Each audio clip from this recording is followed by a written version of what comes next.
na wag iinumin sa gabi bago matulog dahil pwedeng bumagsak ang iyong blood sugar ng habang tulog ka. Bumili ako ng dahon ng ampalaya at napakaganda nito para sa ating mga diabetic.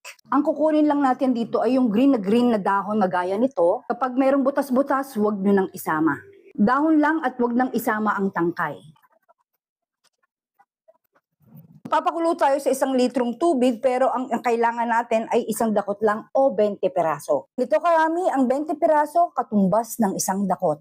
Dito sa 1 dakot ng dahon ng ampalaya, lalagyan natin siya ng 1 litrong tubig at pakuluan ng 10 hanggang 15 minuto. Pinakuluan, pinalamig at isalin na sa pitsil. Huwag nang isama ang dahon. Kung may salaan ka, isala mo para hindi sumama ang dahon.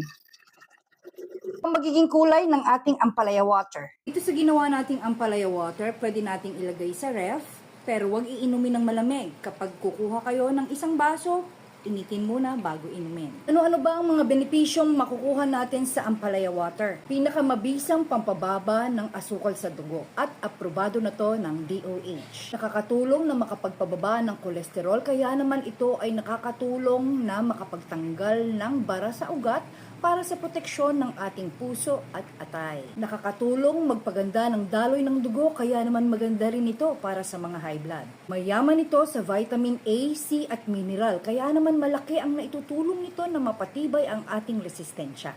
Tumutulong din ito sa paglinis ng ating atay at bato, basta tama lang ang dami. At mabuti rin ito para sa ating tiyan at digestive system. Para kanino man pwede at hindi pwede ang ampalaya water. Napakaganda nito para sa mga taong may diabetes, matataas ang kolesterol, high blood, may problema sa liver, may problema sa bato, basta't hindi sira ang bato o ang atay nyo. Para kanino naman hindi pwede ang ampalaya water, bawal na bawal to sa mga buntis, lalo na yung nagpaplanong magbuntis. Mga nagpapa-breastfeed, sa mga taong mabababa na ang asukal, baka sumobra ang pagbaba ng asukal nyo at ito ay maging delikado. Bawal na bawal din ang ampalaya water sa mga may ulcer, hyperacidity at may sakit sa tiyan. Kung sira na ang kidney mo, bawal na bawal sa'yo ang ampalaya water dahil napakatapang nito.